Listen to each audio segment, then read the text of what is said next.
നമ്മുടെ മാധ്യമങ്ങളെക്കുറിച്ചും പത്രങ്ങളെക്കുറിച്ചും ആലോചിക്കുമ്പോൾ സങ്കടമുണ്ട്, പരിതാപമുണ്ട്, സഹതാപമുണ്ട്.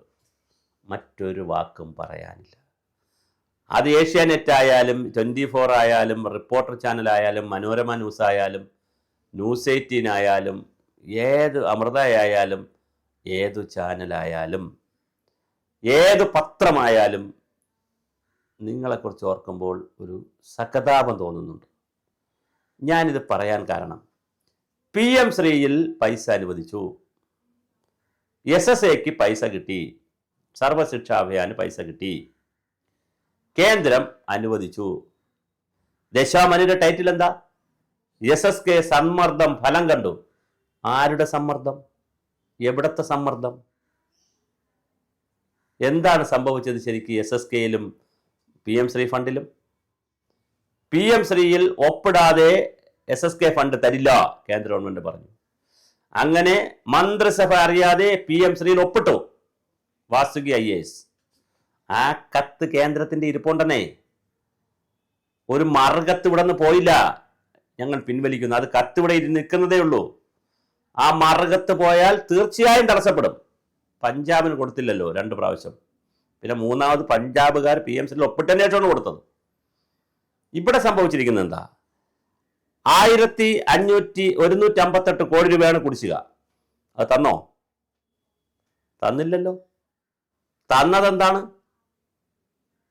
92 കോടി രൂപ അംഗീകരിച്ചു. അതിൽ 16.6 കോടി രൂപ ഈ ആഴ്ച തന്നെ തരും. പക്ഷെ അതിൻ്റെ ഇടയ്ക്ക് മറ്റേ കത്ത് അങ്ങോട്ട് പോയാൽ തരത്തുമില്ല. ശ്രദ്ധിച്ചോണം വിദ്യാഭ്യാസ വകുപ്പ്. ഈ സാമ്പത്തിക വർഷം 456 കോടി രൂപ SSK വിഹിതമായി ലഭിക്കണം.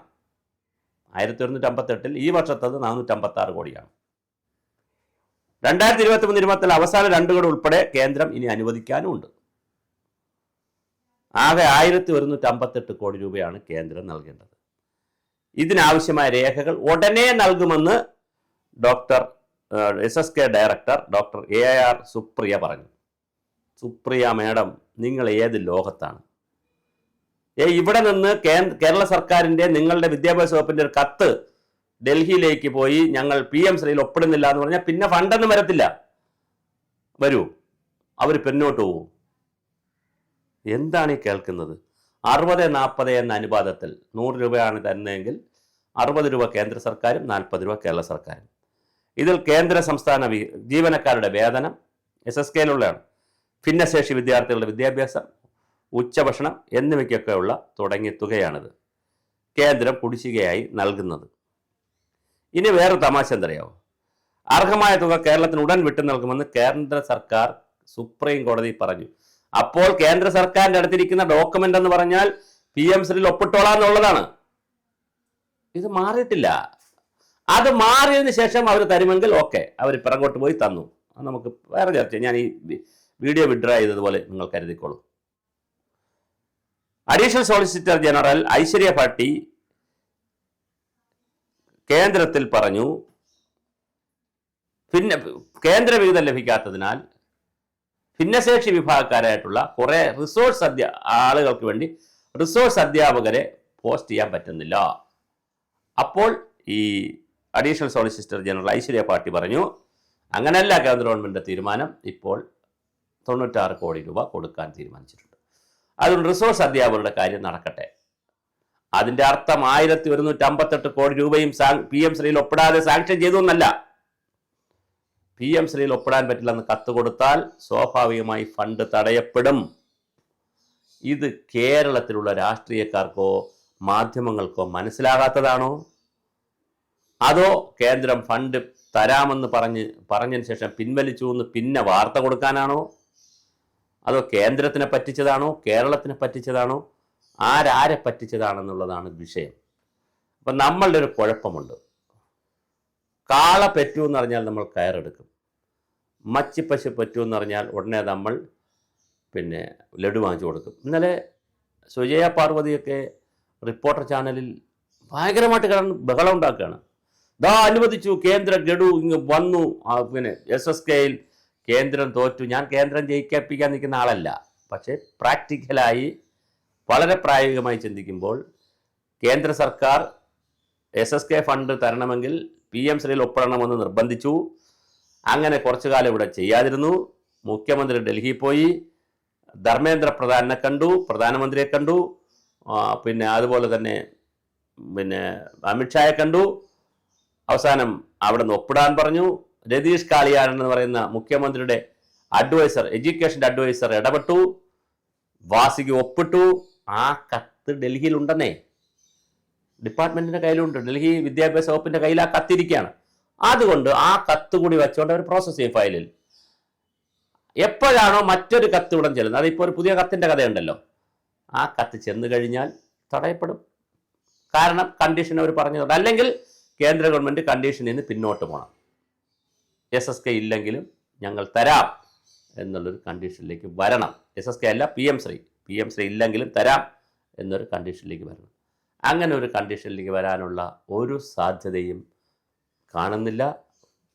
അങ്ങനെയാണെങ്കിൽ ബംഗാളിനും പൈസ കൊടുക്കേണ്ടതാണ്, ബംഗാളിന് കൊടുത്തിട്ടില്ല. തമിഴ്നാടിന് പൈസ കൊടുക്കേണ്ടതാണ്, തമിഴ്നാടിന് കൊടുത്തിട്ടില്ല. പഞ്ചാബിന് പൈസ കരാർ വെച്ചാണ് കൊടുത്തത്, ഈ PM-ശ്രീയിൽ ഒപ്പിട്ടതിന് ശേഷമാണ് കൊടുത്തത്. 2 പ്രാവശ്യവും അവർക്ക് പൈസ കൊടുത്തില്ല. 3ാമത് ഒപ്പിട്ടതിന് ശേഷമാണ് പൈസ കൊടുത്തത്. അപ്പോൾ കേരളത്തിന് മാത്രമായി സമ്മർദ്ദം ചെയ്തപ്പോൾ കിട്ടിയെന്ന് എഴുതുന്ന പത്രത്തെക്കുറിച്ചും അങ്ങനെ സമ്മർദ്ദപ്പെടുത്തിയപ്പോൾ കിട്ടിയെന്ന് പറയുന്ന ചാനലുകളെക്കുറിച്ചും എന്ത് സമ്മർദ്ദമാണ് നമുക്കുള്ളതെന്ന് അറിയാൻ കൗതുകമുണ്ട്. SSKക്ക് പൈസ 1158 കോടി രൂപ കിട്ടാത്തത് PM-ശ്രീയിൽ ഒപ്പിട്ട് മാത്രമേ കിട്ടുള്ളൂ കേന്ദ്ര സർക്കാർ പറഞ്ഞതിന്റെ കഥയാണ്. അതിനനുബന്ധമായി കേരളത്തിൽ കുറെ കാര്യങ്ങൾ നടന്നു. ഇടതുപക്ഷ ജനാധിപത്യ മുന്നണിയുടെ കമ്മിറ്റി കൂടിയപ്പോൾ പറഞ്ഞു അവിടെ ആലോചിക്കാതെ ഒപ്പിട്ടത് ശരിയായില്ല. അതിലുപരിയായി CPM-ന്റെ സംസ്ഥാന സെക്രട്ടേറിയറ്റ് കൂടി, സംസ്ഥാന സെക്രട്ടേറിയറ്റിലും അതിനിശ്ചിതമായ വിമർശനമാണ് വന്നത്. അത് ഇങ്ങനെ ചെയ്തത് ശരിയായില്ല എന്നുള്ളൊരു വിമർശനമാണ് വന്നത്. ശിവൻകുട്ടിയെ സംബന്ധിച്ചിടത്തോളം അദ്ദേഹം വല്ലാതെ ഉരുളേണ്ടി വന്നു. ആദ്യം പിന്നെ ഇത് വേണമെന്നുള്ള നിലപാടെടുത്തു. എന്താ PM-ശ്രീയിൽ പൈസ വാങ്ങിച്ചാൽ കുഴപ്പം, PM-ശ്രീക്ക് എന്താ കുഴപ്പമെന്ന് ചോദിച്ചു. പത്രലേഖകരോട് ചൂടായി, അല്ലെങ്കിൽ അവരോട് ബഹളം ഉണ്ടാക്കി. ചൂടാവാറില്ല, അവരോട് ബഹളം ഉണ്ടാക്കി. അത് കഴിഞ്ഞ് ഒപ്പിട്ടതിന് ശേഷം പിന്നെ വീണ്ടും അതിനെ ന്യായീകരിച്ചുകൊണ്ട് ഇങ്ങനെ പറഞ്ഞു. പിന്നെ ഡോക്ടർ തോമസ് ഐസക്കിനെ പോലെയുള്ളവർ, സോഷ്യൽ മീഡിയയിലെ ഇടതുപക്ഷ സഹയാത്രികരും സഹാക്കളും ന്യായീകരണത്തിന് വേണ്ടി നിൽക്കുന്ന ആളുകളൊക്കെ വലിയ രീതിയിലാണ് ഇന്ന് PM-ശ്രീ പദ്ധതിയിൽ ഒപ്പിട്ടത് കൊണ്ട് കുഴപ്പമില്ല എന്നുള്ള നിലയിൽ ബഹളമുണ്ടാക്കിയത്. പക്ഷെ അവസാനം അവരൊക്കെ വായടച്ചു. ഇപ്പൊ അവരൊന്നും ഒരു ഉത്തരവില്ല. ഡോക്ടർ തോമസ് ഐസക്കൊക്കെ നെടുങ്കൻ പോസ്റ്റാണ് ഇട്ടത്. പക്ഷെ ഇപ്പൊ അവരൊന്നും രംഗത്തില്ല. ഇപ്പോൾ പിൻവലിക്കുമെന്ന് പറയുന്നു. പക്ഷെ പിൻവലിക്കുമെന്ന് പറഞ്ഞ് കത്ത് തയ്യാറാക്കിയെങ്കിലും ഉരുട്ടി പോകുന്നുള്ള കത്ത് കൊടുത്തിട്ടില്ല. CPI പിന്നൊന്നും പറയുന്നില്ല. മന്ത്രിസഭ ഉപസമിതി വെച്ചിട്ടുണ്ട്, അതിന്റെ റിപ്പോർട്ട് വരാനുമുണ്ട്. എന്തായാലും കത്ത് ഡൽഹിയിലേക്ക് പോയാൽ പിന്നെ പൈസ കിട്ടുമെങ്കിലാണ് ഈ സമ്മർദ്ദവും ബലവും ഒക്കെ ഉള്ളത്. അല്ലാതെ സുപ്രീം കോടതിയിലെ ഡിസേബിൾ ആയിട്ടുള്ള, ഭിന്നശേഷിക്കാരായിട്ടുള്ള കുട്ടികളുടെ റിസോഴ്സ് അധ്യാപകർക്ക് വേണ്ടിയിട്ടുള്ള പണം കിട്ടാത്തത് കൊണ്ടാണ് ആ കാര്യം ചെയ്യാൻ പറ്റാതെന്ന് പറഞ്ഞപ്പോഴാണ് Aishwarya Bhatti additional solicitor general പറയുകയും അങ്ങനെ 96 കോടി രൂപയും കിട്ടിയത്. ബാക്കി പണം കിട്ടണമെങ്കിൽ PM-ശ്രീയിൽ ഒപ്പുവെച്ചേ കഴിയൂ എന്നുള്ളതാണ് രാജ്യത്തെ യാഥാർത്ഥ്യം. അത് മറന്നുകൊണ്ട് റിപ്പോർട്ടുകൾ ബ്രേക്കിംഗ് ന്യൂസും മെഗാ ബ്രേക്കും ബിഗ് ബ്രേക്കും അടിക്കുന്നവർക്ക് എന്താ ചോദിക്കുക? നിങ്ങൾ ആരുടെ പക്ഷത്താണ്? തെറ്റിൻ്റെ പക്ഷത്താണോ, ശരിയുടെ പക്ഷത്താണോ, യാഥാർത്ഥ്യത്തിൻ്റെ പക്ഷത്താണോ? യാഥാർത്ഥ്യമല്ലാത്ത കാര്യങ്ങൾ ജനങ്ങൾക്ക് കൊടുക്കുന്നവരാണോ?